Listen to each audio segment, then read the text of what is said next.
আর শয়তান শয়তানি জায়গা পায় না। বিসমিল্লাহির রহমানির রহিম।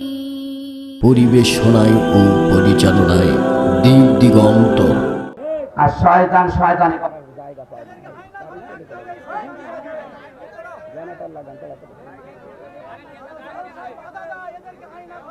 বাধা দেওয়াবো এবার, সামনে কে আসুক বাধা দেওয়া। জানাতে করেন এখানে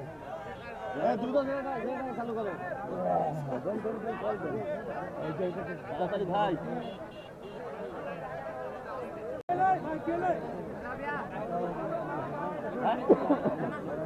লাইন বন্ধ করে দিছে।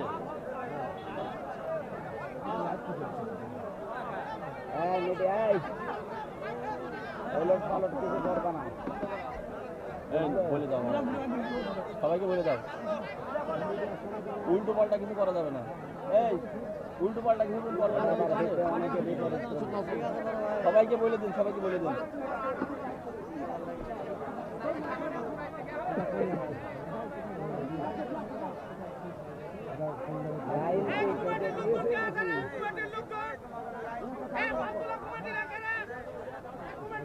কি বন্ধ হলে কি চালু হবে না?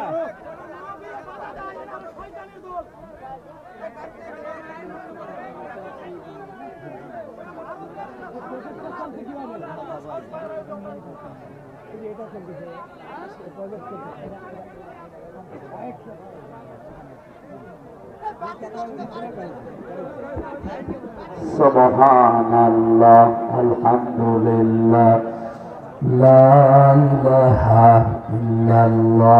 এই দাঁড়িয়ে আছেন যারা, কারা এরা? হয় বসেন না বাড়ি চলে যান, বসেন না বাড়ি চলে যান, যান।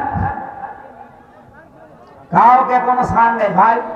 আমি নিজে ভিকটিম, আমি জীবনে অনেক পড় খেয়েছি, ঘাত প্রতিঘাত সহ্য করে আছি পর্যন্ত।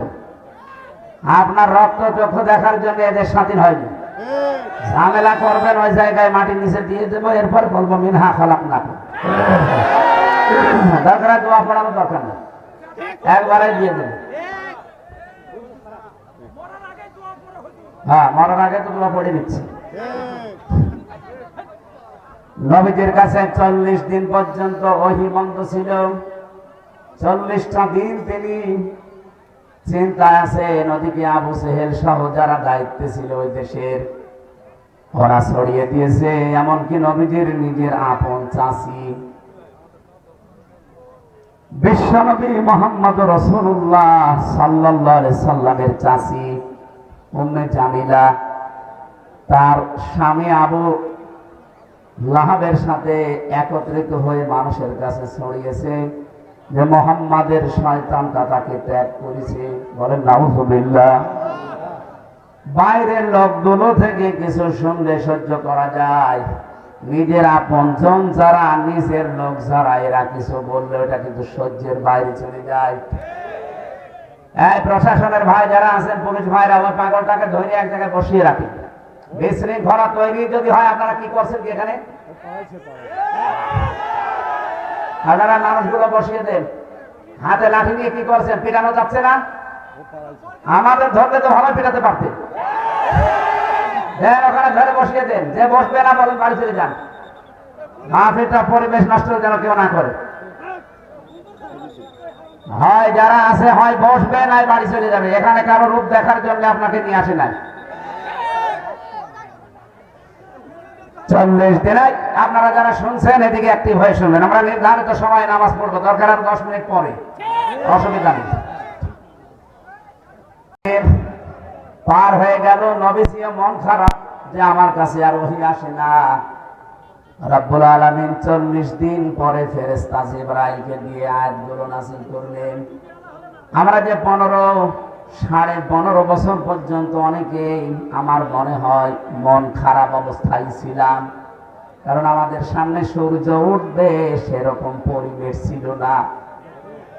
আপনি ভাবতে পারেন একটা মানুষ 10টা বছর পড়ে আছে এক জায়গায়, তার পরিবার, তার বউ, তার মা বাবা, তার সন্তানাদি কি করে চলে বলেন তো? বিডিআরদের উপরে বিনা কারণে অত্যাচার করে তাদের জীবনটা নষ্ট করে দিয়েছে।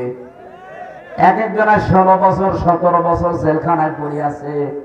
গভীর রজনীতে প্রশাসনের মানুষগুলো যখন উঠত, এই বিডিআররা উঠে হাও মাও করে তাহাজ্জুদের নামাজের সেজদায় কাঁদতো। আমি একজন মুরব্বী পেয়েছিলাম বিডিআর প্রশাসনের, ওর বাড়ি হচ্ছে পঞ্চগড়ে। স্যার 1 মাস পরে আমার চাকরি শেষ, আমি রিটায়ার্ড হয়ে যাব, অথচ আমার এই মিথ্যা মামলাটা দিয়ে 17টা বছর আমার জীবন থেকে কেড়ে নিল। হুজুর বলেন তো আমার এইটা জবাব কি করে দিবে হাসিনা? ওর যে ক্ষমতা চলে গেছে 1 জন 2 জনের কারণে, এরকম লক্ষ লক্ষ মানুষের চোখের পানি ওর চেয়ারের সাথে মিশে আছে, কত মানুষের বরদোয়া মিশে আছে। ইত্তাকি দাওয়াতাল মাজলুম ফাইন্নাহা লাইসা বাইনাহু ওয়া বাইনাল্লাহি হিজাব। নবীজি বলেন, তোমরা সব সময় মাজলুমের বরদোয়া থেকে নিজেকে বাঁচিয়ে রাখবা, কারণ মাজলুম যদি কিছু মন থেকে বলে ওটা সঙ্গে সঙ্গে আরশে চলে যায়।